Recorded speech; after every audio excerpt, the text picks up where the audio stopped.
Ed has been kind enough to help me do some videos like this so that I can promote the work that I do. And right now, Amy, so you know, the work that I'm doing is primarily recovery coaching and family coaching. So I'm coaching people when they get out of treatment, sometimes as an alternative to treatment to help them early on sort of go from active alcoholism usually into recovery, and then helping families place their loved ones in treatment.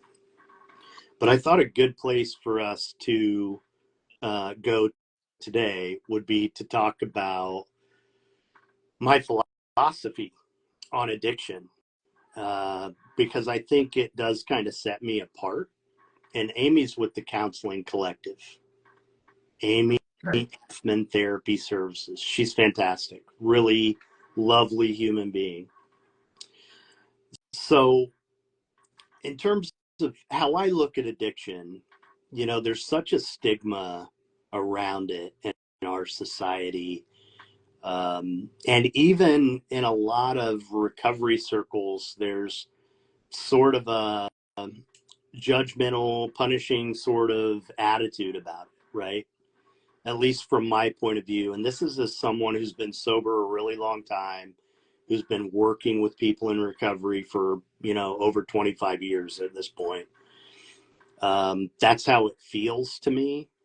And one of the things that I feel like was important to me personally as someone in recovery to embrace and recognize is that although I suffered with alcoholism and needed to find recovery, there was nothing wrong with me as a human being. Like, I'm not inherently flawed. Alcohol was the way I responded to a painful life. You know, I had existential pain, and I, you know, grew up like all guys in our society with not a very good relationship with my emotions. I wasn't really taught any emotional intelligence sort of skills because my parents, the people around me, they didn't have them either, right? But alcohol is what I tried to do. It's one of the things I feel like in the addiction treatment industry, and it's getting better. But you know, we've said for a long time that the substance, the alcohol, is not the problem.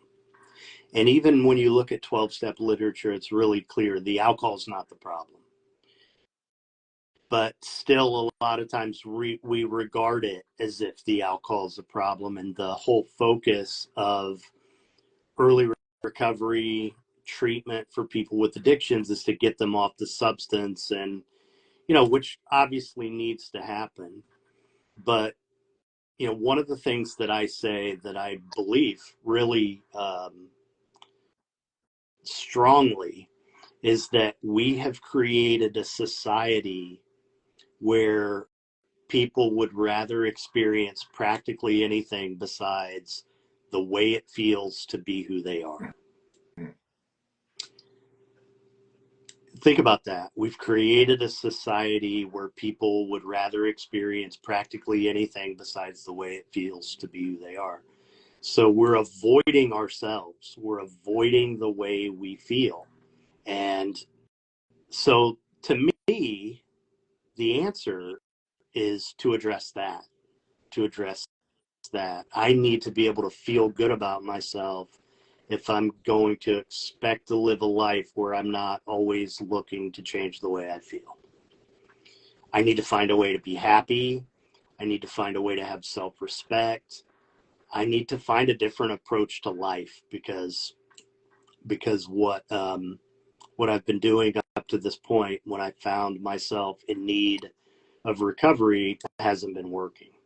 Um, and another thing that I think we don't consider enough when we're looking at addiction, you know, addiction is just one problem. Everybody's got something. You know, we all have something we suffer with. I really believe that. But this idea that I think it was sort of originally attributed to Krishnamurti, the idea that, you know, it's no big accomplishment to be a well-adjusted person to an inherently unhealthy society. You know, that shouldn't be a goal. That shouldn't be the goal, right? I mean, of course, we got to live our lives. We got to function in the context of our community, all that kind of stuff. But, you know, I mean, I don't know. What are your thoughts hearing me say that? No, I mean, I think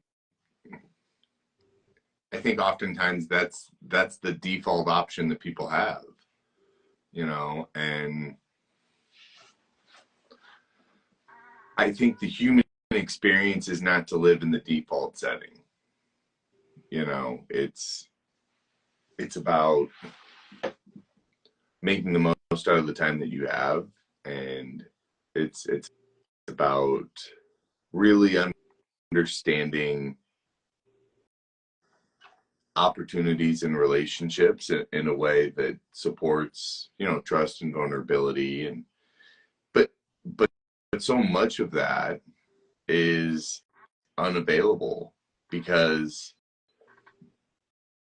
everybody's doing their own escape plan. Yeah. Right? Everybody's trying to. You can't have community if everybody's trying to numb. Yeah. Yeah. Yeah. And, you know, one of the things that you and I've talked about that I feel, there we go, sorry, push notification. But one of the things I've talked to you about that has been, you know, as a person who got sober at 23, has been in the addiction treatment industry basically ever since. Mm-hmm. One of the things that has driven me crazy for a really long time is that we get caught up in all these things like, does AA work? Does AA not work? Should people be on maintenance drugs like Suboxone or methadone? Medication management. How long should somebody be clean and sober before they sponsor somebody? All these little arguments that people have very strong convictions about and pay a lot of attention to. Right. But what nobody's talking about is, how do we put an end to all this? How do we make addiction not a problem? You know, why are we numbing ourselves in mass as a society? Mm-hmm. What are we going to do about that? And I really wish that the leaders in the addiction treatment industry, some of them, would just invest a tiny portion of their resources, time, to at least beginning to have that conversation. How are we going to stop this? Mm-hmm. Because the way that we're addressing it, it's just a self-sustaining thing. Yeah. You know, we're just continuing to put a Band-Aid on this wound that's never really healing. And the wound is that we've created a society where people would rather experience practically anything besides the way that it feels to be who they are. That's the problem. You know, so what do we do about that? But and you know, being a close friend of mine, that, you know, I've taken a crack at that with people at the top of companies saying, hey, let's do this. Let's start trying to have this conversation Mm-hmm. with industry leaders. And they're like, I don't know. I don't really, you know, everybody's worried about the bottom line. It's like every other industry, right? Mm-hmm. So anyway, that's, yeah, I think, I think, I think we're people who are responding appropriately to an unhealthy society. I think that's what's happening, you know? And so for me, like, the solution is for me to have a good connection with myself, which sort of brings me to the next thing I wanted to touch on, which is what I was taught is that recovery is about relationships. The relationship with your relationships with others, Mm-hmm.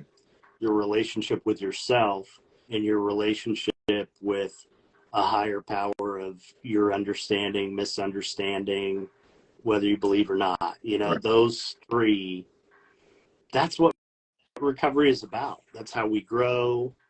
That's where we see, that's where our wounds manifest. You know, Mhm. that's how we see them. Any thought, what are your thoughts on that? What were you taught about that? No, I mean, I think my the the early fears are always around the symptoms that we see, right? So you know, it always starts with the substance, you know, or in the case of substance, it always starts there, right? And I think that that's, to your point,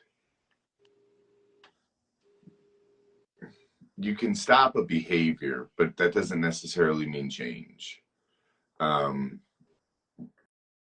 and so it, I think one of the things that's important about, you know, the 12 steps is that it does build in sponsorship and mentorship.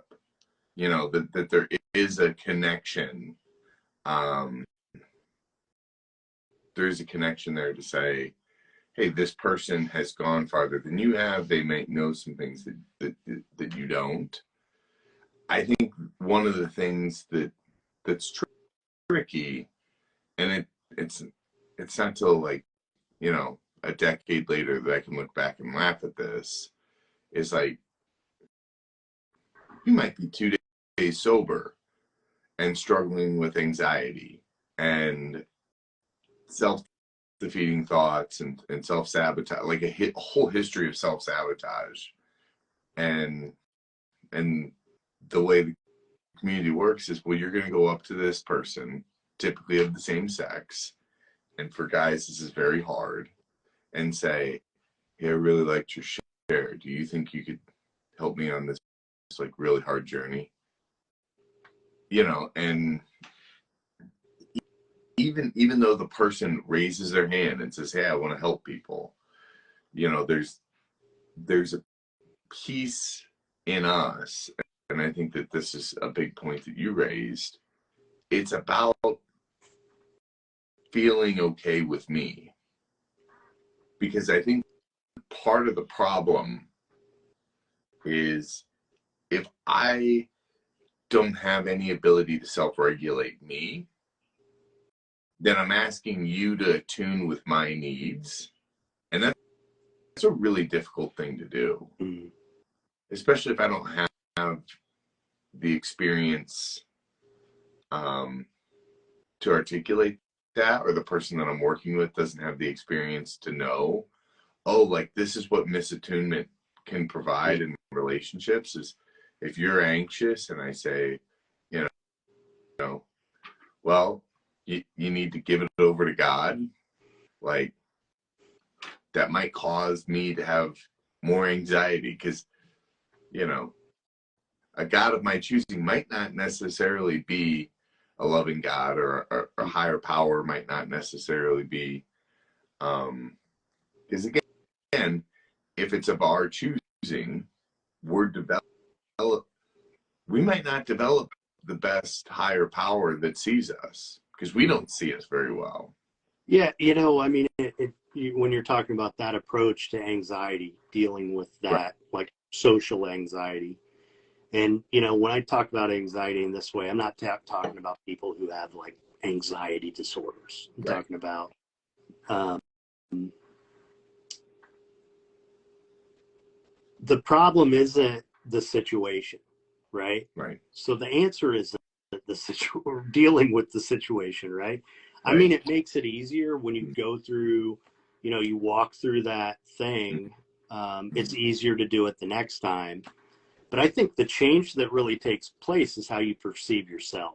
I went through this and now I know I can do it, Right, you know, and the part about asking the person to help you and why it's hard, right, most often, I think, is not about the situation. It's about how I view myself, Right. right? And it reminds me, like, I'm not deserving of this person's time and attention. Like, I think so little of myself Mm-hmm. that I don't think I'm really deserving of this person's time and attention. And it reminds me of, Pia Melody's work around codependence, Mm-hmm. where she describes it essentially as finding your value outside yourself. Yeah. But, you know, also that it's about relationships, right? It shows up Mm-hmm. in relationships. But if it's about our relationship with ourselves and with others. But if we can sort out the relationship with ourselves, everything else kind of falls into place for the most part. If I have a good relationship with myself, then I'm gonna be able to show up in more healthy ways in my other relationships. Yeah. And I think that can't be like stated enough. Um, the way that we understand what we bring to the table or what we bring into relationships or to the environment, people respond to that. So if I feel like, hey, everything's gonna be okay, and I walk into a room, is everything's gonna be okay, and I've got a little bit of confidence, people are gonna respond to me that way. But if I am worried about everything going my way, number one, that's like next to impossible to happen. And two, that's a really that's real shaky ground from my self-esteem or how I see myself. Because if I Because if it I hinges upon success and some, yeah. and I would say, like, we may have people that listen to this and they're in early recovery. And then we may have people that listen to this that are, in a later stage recovery or long-term recovery or aren't in recovery at all. And I think the same is true for the human experience. Um, it's about working harder on yourself than whatever else that you're doing or pursuing. So if I work harder on me, the steps get easier. If I work harder on me, my relationships get easier, my job gets easier. Um, and I think that it's funny, like they say these things in different aspects. Um, there's like financial gurus, right? And they always say, you need to pay yourself first. If you pay yourself first and then you make sure that everything else gets done, then you build wealth and all these. I didn't get to the end of the book. So I just, I was like, oh, pay yourself first. That sounds like a good idea. But I think that the same is true in relationships. If I pour into myself, I have more to pour into other people or pour into more opportunities. But if I pour all my effort into the opportunity working exactly as I need it to, I've got very little left in me to sustain any kind of issue. Mhm. Well, you know, that's a really good point. Um, yeah, and the growth doesn't end.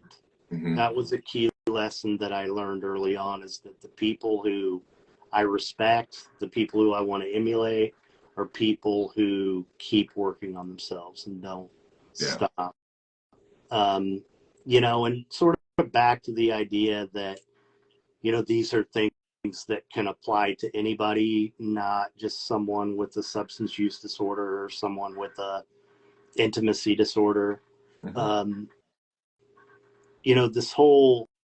the name of my podcast, The Path to Authenticity, my handle here on Instagram, the reason I came up with that is because I had this 25-year-long career working with people and families who suffer with addiction, you know, building a book of business, meeting colleagues, a lot of whom were authors. And how do I bring all that to bear in a way that's more universal? Because I didn't want it to just be Right. for people in recovery or for people who were seeking recovery. I wanted it to be something that anyone could benefit from listening to. And so when I really started to distill it down, what is this all about? What is this recovery stuff all about? The healing all about? It's about being me. It's about being authentically myself, because my alcoholism that's what I was escaping. I was escaping the torture of betraying myself and not showing up as me, fully as me in the world. It hurts to live that way, you know? And so I decided, I decided on the theme of authenticity and to interview people who I felt like were authentically themselves and see if I and other people could learn from that, what we could take from that. And I, you know, healing and recovery, finding recovery is about having a positive relationship with yourself. It really is. It's if I can't be happy, if I can't have self-respect, if I can't feel good about myself, then I'm not going to maintain abstinence. I'm not. I'm not going to stop engaging in destructive behaviors. Basically, if I don't have a life that I don't intrinsically feel like is of value, that I want to keep living, right? I got to feel good about it. And one of the things, the dots that I connected early on with the 12 steps is this is a process that makes me feel better about myself. Yeah. And there's a maintenance involved. If I continue to live within this set of values, I'm going to have self-respect and I'm not going to want to change the way I feel. So anyway, thoughts? Yeah, I think it's I think it's well said. And I think the litmus test for anybody that is wondering, like, hey, does this fit me? And the question is, do you have a hard time sitting with yourself? Like, is there a distraction elsewhere is there a companion distraction, right? If I'm at home alone, does the TV have to be on? If I'm at home alone, does music have to be playing, or do I have to be on a phone call, or and that's not to say that something's wrong with you, but that is to say, hey, maybe there's something to explore in you of what is pushing this to say, hey, I need the TV in the background, or I need a drink, or I need, those pieces. And I think that that's what any kind of fellowship does. I think that's what any kind of fellowship, specifically in the 12-step community, gives you a great framework, or a step-by-step literally a step-by-step instruction of like, hey, if you're feeling this, right, this is how you explore it, this is how you work through it. And these are people that you can call to connect with, to share on it. I think one of the things that you said really well last week was in order for us to be successful in this journey, we got to get good at telling on ourselves. Yeah. So if I call you and it's because I'm alone and I'm having a hard time being alone, the first step to not feeling that way and starting to resolve some of this is to be honest with you and Mm-hmm. say, hey man, I'm giving you a call because I'm really lonely. Mm-hmm. And I don't know what's going on, but I'm just not feeling great with myself. Well, and I think an important point to make, especially as guys, is that we see that sort of behavior as weakness. Mm-hmm. But the truth is, it takes a lot of courage to do something like that, to be real, to be who I really am, and um, to be able to be clear and honest about what's going on with me and share that with somebody else. It takes courage, which in a way saddens me because it shouldn't take courage. Right. You shouldn't be risking condemnation by letting someone know how you feel. That's what's sad.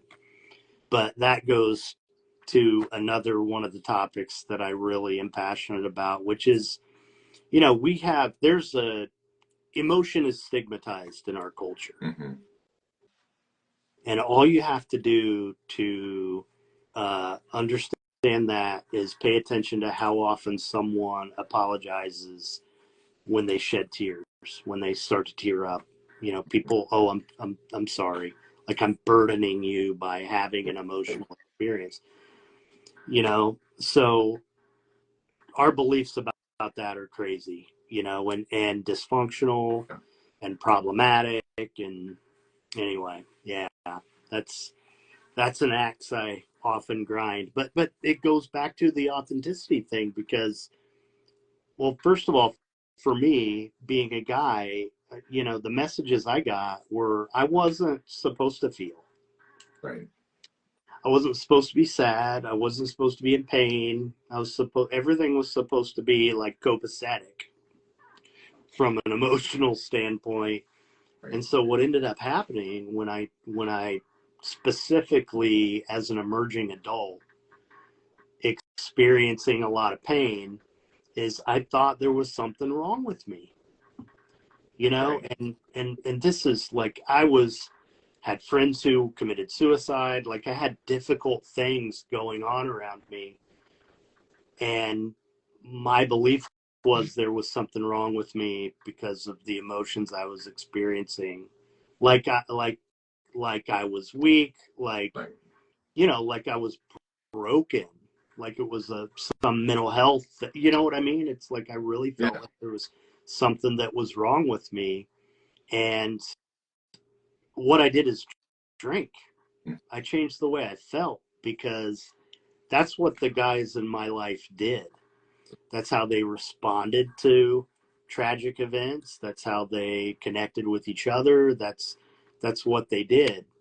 But back to the authenticity thing. If I have an adverse relationship with my emotional experience, I'm gonna be something other than my authentic self. Right. I'm gonna avoid my authentic self.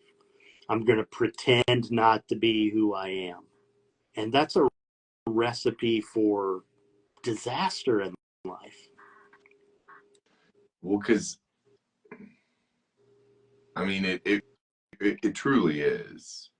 Because if I can't be me, then I'm only the version that you're willing to accept, which starts to sound a lot like mind reading. Um, and I don't know any experience that I've had where I've had half of something and been excited about about the whole thing. You know, I've never had half of a vacation and been like, oh, this is a great vacation, or um, I think it I think whole pain requires all of us. You know, if I'm feeling a painful experience, it's going to take all of me to get out of that experience, and it's going to take all of the community that I ask for help in to also support me in that.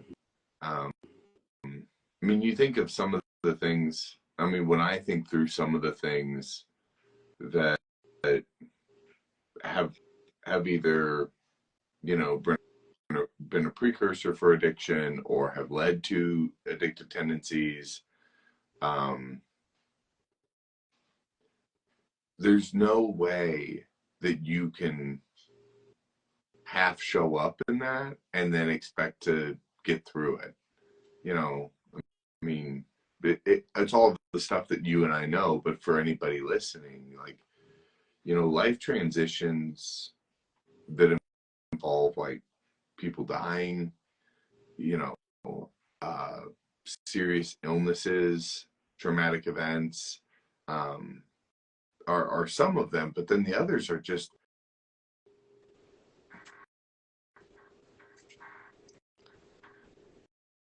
Can't hear you. Something happened. Uh-oh. Can't hear you. Oh, There we go. well, that's the new feature. Apparently, when somebody calls me on my phone, it mutes. Yeah. And what were you saying? Oh, I Uh, forgot. uh, But yeah. So, I think what I was saying is, you know, the vacancy and violation wounds can't be solved with half efforts. Like, we have to show up fully and authentically to heal either those vacancy and violation wounds. And I think it's important for us to show up for ourselves first, but there's no gold star for doing it alone. mm-hmm. You know, I had a friend recently, I had a friend whose mom recently passed, and you know, I called her up the other day and I said, "Hey, you know, how are you doing?" And she says, "Oh, you know, I'm okay." And I said, "How how are you really doing?" You know, because this, you know, and we had a moment where we got to talk honestly about like what she needed, um, because, you know, grief is a formidable opponent.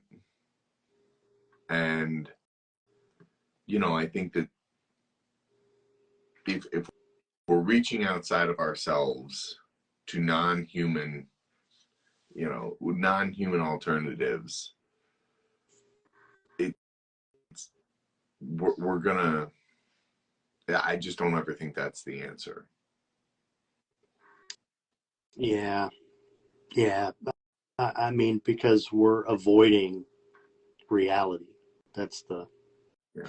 and, you know, the flip side of all this is that if we do this work and we do show up Mm-hmm. fully as ourselves, uh, it doesn't take that long to get to the point where you can get through anything. Yeah. I mean, you know, in recovery, I've lost my dad. I went through a divorce. I lost my mom.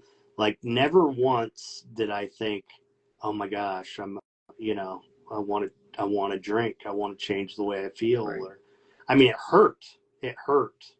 Right. But, you know, the other part of all this is that, you know, this Sam Keen quote that you and I've discussed many times is, you know, I can only choose whether I will feel and not what I will Right. feel. And there is no numbing some of the emotions. Right. It's either I'm numb or I'm not. And so if Right. I want to expect to experience joy, then I need to be able to experience sadness Yeah. and grief and what's sort of wonderful is that the deeper I'm willing to go into the grief and the sadness and all those things, the deeper I'm able to go into the joy. I mean, Right. it works together, you know? Yeah. And I don't know, I just think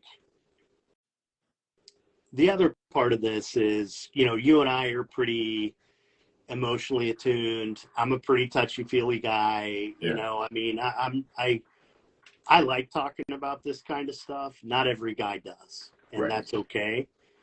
But you can still find a way to do this kind of work in your life without having to have conversations like the one Ed and I are having now for enjoyment, you know, which we do. You know, I mean, I love this stuff, which I think has been an advantage for me as a man in recovery. You know, not everybody does. Well, and I think it's also it's probably,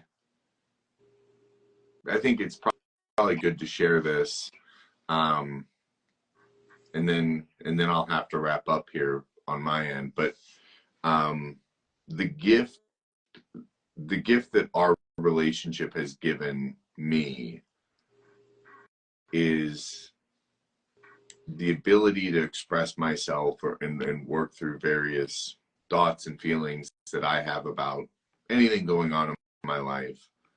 But it gives me an understanding for what I'm trying to pass on to my kids.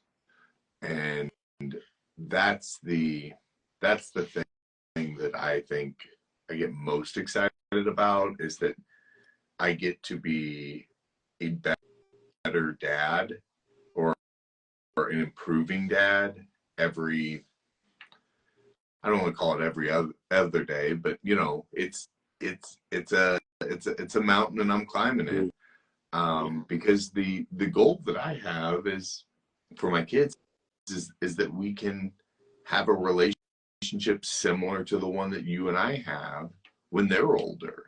You know, that, hey, you know, once I become, you know, I don't call it a different dad, but like, as you transition in the roles and responsibilities of fatherhood, that I have a son that can talk about his emotions, and I have a daughter that feels safe with talking to a man about, hey, this is what I need to feel safe, and that she has the framework, or the, you know, the foundation of safety built in, so she can say, yeah, I don't like that, or, you know, hey, I this is how we communicate in relationships, you know.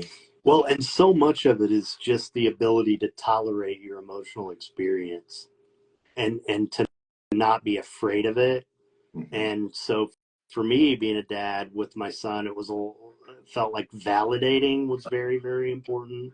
Making sure he understood there's nothing wrong with him, like I thought there was something wrong with me. Right.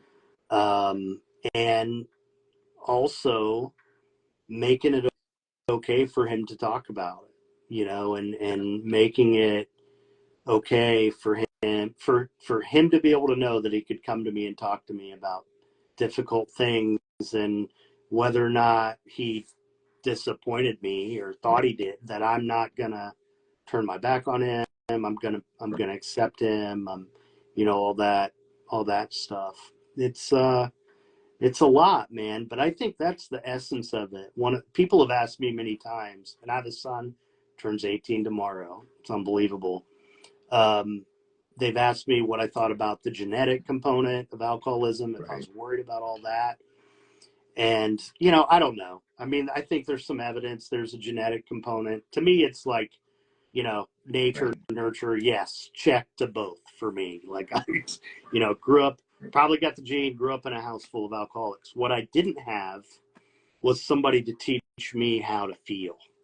Right. And that's what, when people ask me about it, that's what I've been most concerned about, to help my son, you know, in any way I can, to have an emotional experience and to know how to navigate those waters. And if he can do that, he'll be okay, because, you know, I couldn't do that, and I needed to escape myself.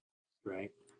So anyway, I appreciate your time, man. I don't know how this double recording thing went today. We'll find out, I guess, when I Making look at this progress, video, but I man. appreciate your time. It's always good, and I love you. And Love you too, thanks, brother. man. Enjoy the rest of your day. Okay. You too. All right, folks. Thank you for popping in.